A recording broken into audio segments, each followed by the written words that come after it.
ce qu'on faisait encore dans certains bistrots et qu'on fait plus. Ça signifie quoi? Ça signifie qu'en tant que musulman, donc français récent, en assimilant rapidement, en tout cas pour nos enfants et nos petits-enfants, les fondamentaux des traditions locales et ce qui fait les identités enracinées locales, en les absorbant, même celles qui semblent être désuètes, anciennes, démodées, eh bien, on accélère en vérité notre appartenance, donc on récupère notre passif, on comble notre passif du fait de notre essence, et en même temps, on a un rôle déterminant dans ce cas-là pour régénérer le patriotisme et aimer la France et dire vive la France, parce que finalement, un enfant d'immigré qui dit j'aime la France et qui est patriote, l'insulter de facho et de raciste, ça serait le comble.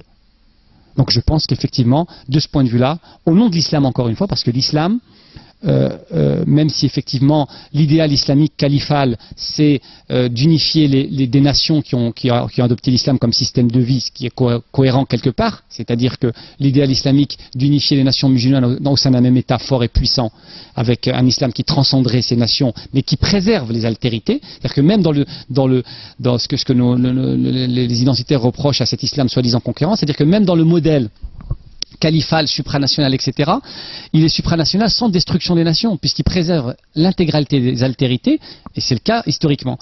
Et bien même dans cet islam soi-disant mondialiste, internationaliste, etc., les nations sont préservées. Et les nations, dans la vision musulmane, pour en revenir encore une fois à l'idée que c'est à nous de produire nos catégories d'analyse. Je ne veux pas que Besançon m'explique ce que je dois penser de la nation. C'est à moi de dire qu'est-ce que mes références légitimes, historiques, célestes me disent de la nation, les nations, les peuples, les tribus. C'est une volonté dans la création divine, il y a une diversité voulue. Cette diversité, elle se reflète dans les espèces végétales, dans les animaux.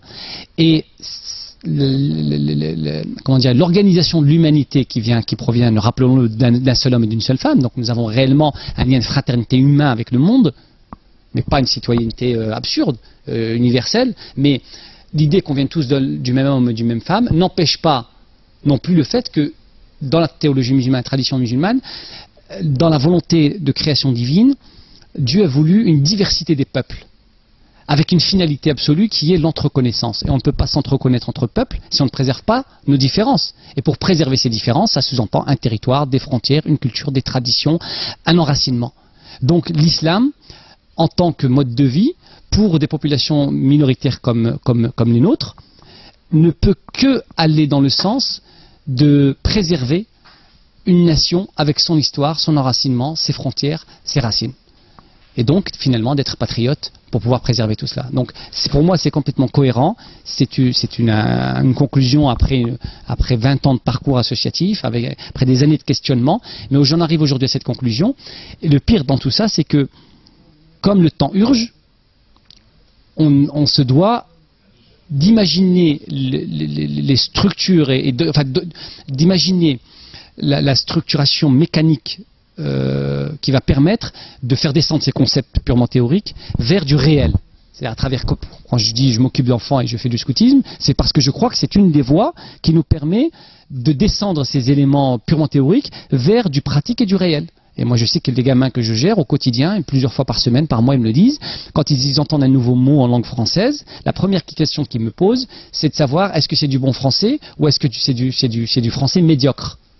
Et j'ai l'impression aujourd'hui, malheureusement, que le système éducatif scolaire français va vers l'inverse, c'est-à-dire promouvoir la médiocrité dans le vocabulaire, alors que nous devons, je pense, transmettre l'idée que la langue c'est un support, c'est une richesse et qu'il faut préserver l'érudition et le niveau de langue.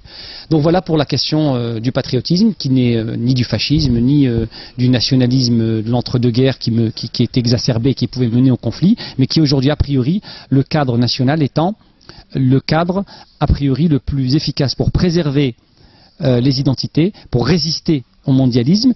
Et en tant que musulman, je pense le cadre le plus favorable pour insérer définitivement l'islam dans les terres d'Europe et de France, parce qu'on ne peut pas être égoïste et considérer que cette foi, là ce qui est intéressant, c'est que dans ma démarche et dans mon discours, tout est clair, il n'y a rien qui est caché dans l'armoire.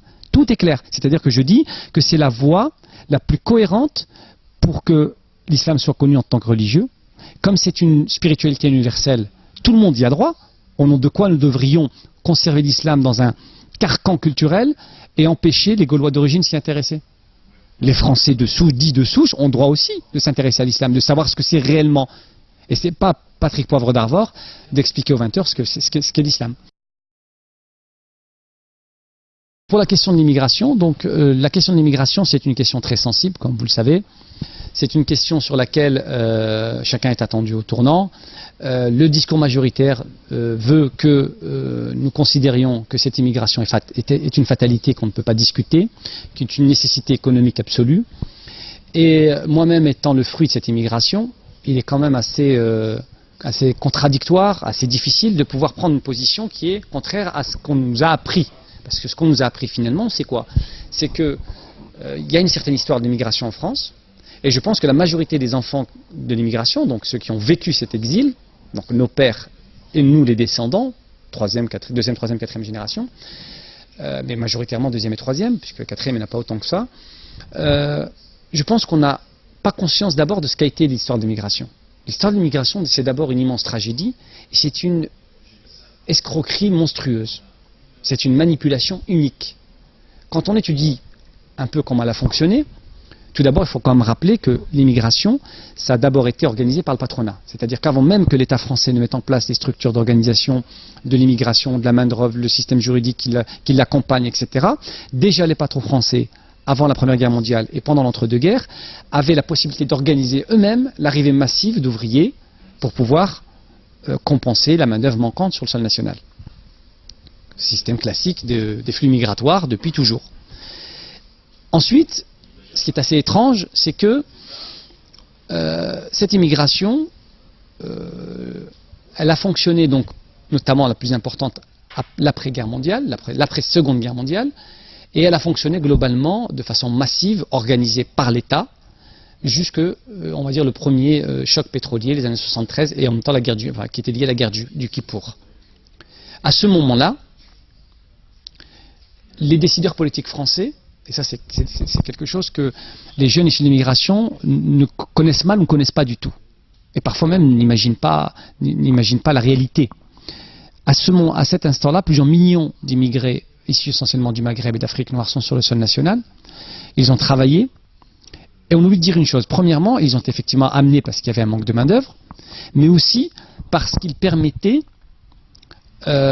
d'appauvrir la puissance syndicale du Parti communiste, parce que l'histoire de l'immigration est aussi liée à l'histoire de l'après-guerre. L'histoire de l'après-guerre, c'est l'histoire d'un deal incroyable entre les gaullistes et les communistes. Bon, c'est une histoire très, très compliquée, mais au final, cette immigration a servi à deux choses. Elle a servi à faire fonctionner l'appareil productif français sans nécessairement développer le système machine-outil. C'est pour ça que les Allemands nous larguent, parce que c'était plus intéressant d'investir sur la main-d'œuvre que sur la machine-outil. Donc, utiliser la main-d'œuvre pour pouvoir faire fonctionner l'appareil productif français à moindre coût et réaliser une politique classique qu'on appelle le dumping social. Le dumping, c'est une procédure très simple, c'est je vends moins cher, je casse les prix pour pouvoir gagner le marché. En l'occurrence ici, le dumping social, c'est je fais travailler des gens qui demandent moins cher et qui sont moins exigeants et moins syndiqués et qui sont moins dans une culture de résistance professionnelle pour pouvoir moins payer les autochtones.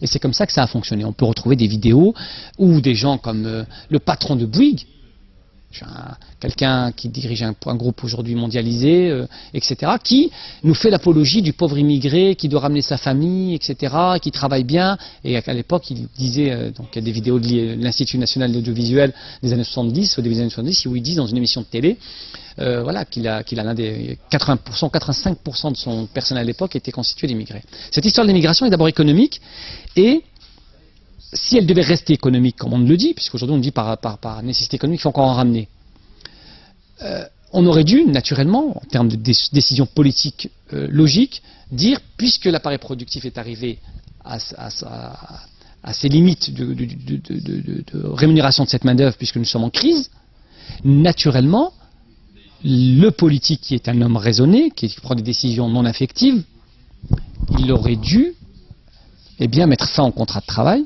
et renvoyer nos pères et nos grands-pères dans leur pays d'origine.